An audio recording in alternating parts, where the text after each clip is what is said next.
close as Mike Tomlin came to making news yesterday at his press conference, and I mean just outright, straight, bold headline news, was that he strongly suggested, A, he likes Justin Fields a lot, and B, he really wants to go with a mobile quarterback in 2025.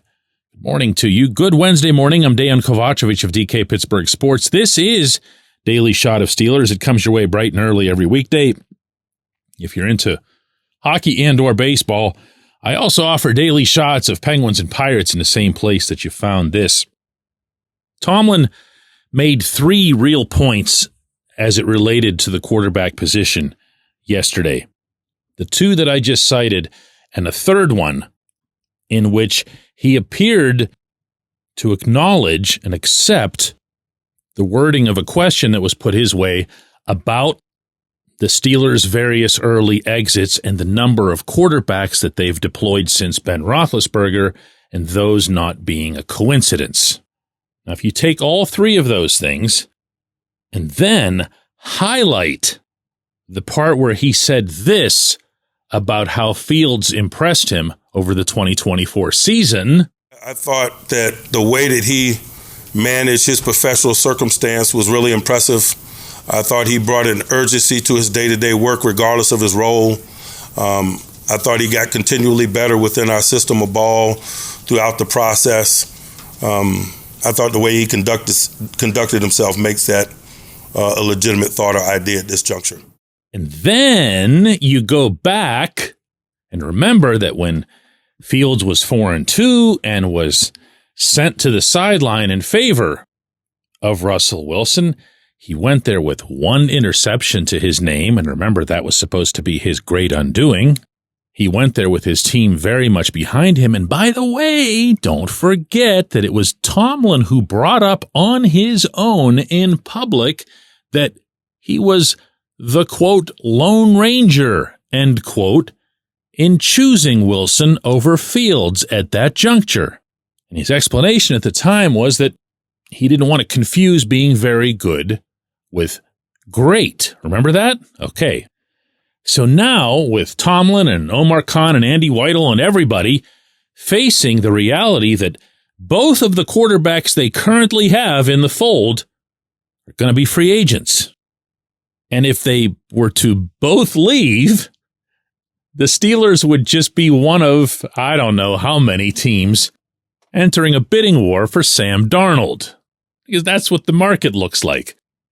Or they'd be entering the NFL draft amid what everyone acknowledges is a lousy quarterback class and waiting for either Kenny Pickett or Malik Willis to fall to them. I'm not being serious. So it sure came across, and this is where you have to start interpreting some of this or adding it up and seeing what it is that matches, that among the very first prominent thoughts that Tomlin and the rest of management had after this elimination was, oh yeah, quarterback, we might want to really take care of that once and for all.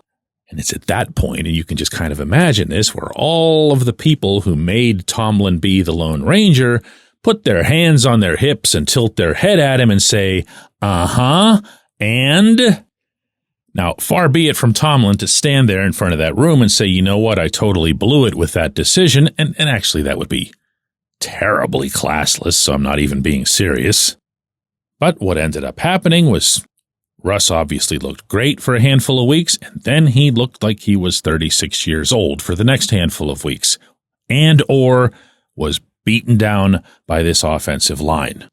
Whichever the case, and actually, no matter who it would be that the Steelers would settle upon, and we've got all spring and summer, you and I, to talk about this, whether it's Fields, and I'm in favor of that, or someone else, the one thing that came through loud and clear, at least from this perspective, is they most certainly are not about to hand a $100 million check to Russ to hang around for another 3 years. They're not. There's no way. Wow. I can't even come up with words here. if they were to do that after hearing all of that yesterday. The Steelers quarterback in 2025 will be, in parentheses, not Russ. And my feeling is that there are a lot of people in that building, possibly including the offensive coordinator, who would be very, very, very happy to resume working with Justin when we come back, J1Q. This segment of Daily Shot is brought to you by our good friends at Mike's Beer Bar. They're located on Federal Street, directly across from PNC Park. Mike has more than 500 beers on tap, including from more than 50 local breweries. Stop in and say hello. Tell Mike we sent you. Mike's Beer Bar.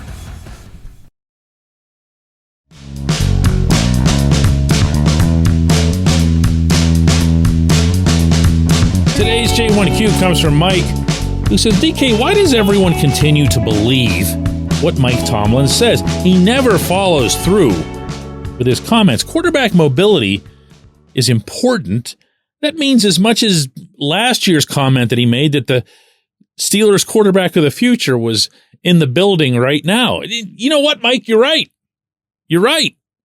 He said, for anybody who might not remember, that his quarterback for the 2024 season was in the building, and the only two players who would have met that description were Kenny Pickett and Mason Rudolph.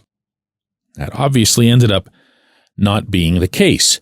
What's more, Tomlin also said yesterday that he still has all kinds of meetings and discussions and everything else to have, including a big one with Omar Khan and Art Rooney later this same week.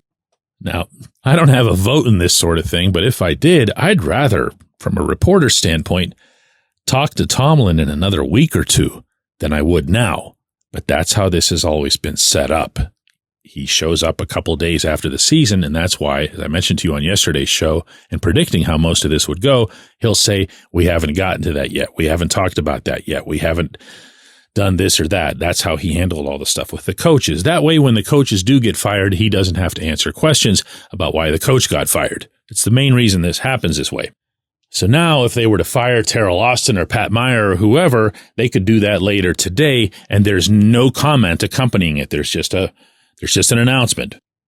So I suppose his counter to what you're saying here, Mike, is, I said what was accurate or what I felt was accurate in the moment, but things changed as we had more discussions and we ended up going in a different direction.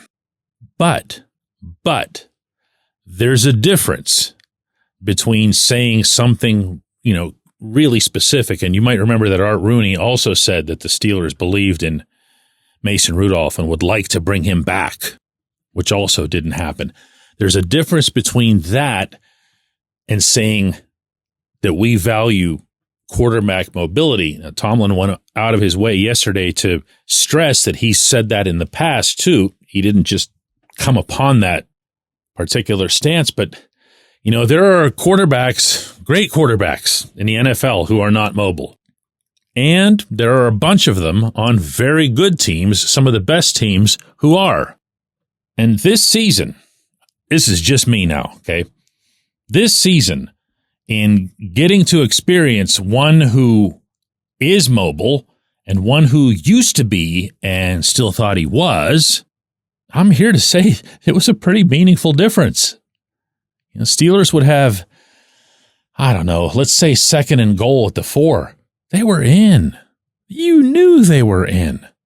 There was no answer the opponent was going to have as soon as Justin got to either his left or right, and sometimes just walking it up the middle, because he has a natural gift, an inherent ability. He is faster than other humans. That doesn't go into a slump, and that defies almost all of your schematics. It's a very real weapon. It's a very real variable for when teams have to face you. Now, did Justin get to be everything that he'd wanted through those 6 starts? No, of course not. But did he feel good about them? I'm going to share this with you. In Baltimore after the game, I had a talk with Justin, and I'm just going to summarize it for you here. He knew in his mind where he was headed, where his game was headed, what his trajectory was, what it was that he needed to shore up, what it was that he was already in the process of shoring up. Now, I'm saying this isn't coming from him. I'm saying he had the plug pulled on him. And he had the plug pulled on him conveniently enough right as the Steelers were about to go into those 2 games against the New Jersey teams, who anybody would have mopped up on. Now, would Justin have made the same level of reads that Russ did? Heck no. Russ has been in the league for a while. Russ picked those guys apart, and he did it on merit, and he did it because he was able to scan the entire field, as he's been able to do throughout his NFL career. But could Justin have gotten better at it? You bet. You know how I know that? He was getting better at everything else. Think about it. I appreciate the question. I appreciate everybody listening to Daily Shot of Steelers. We're going to have some offseason around here.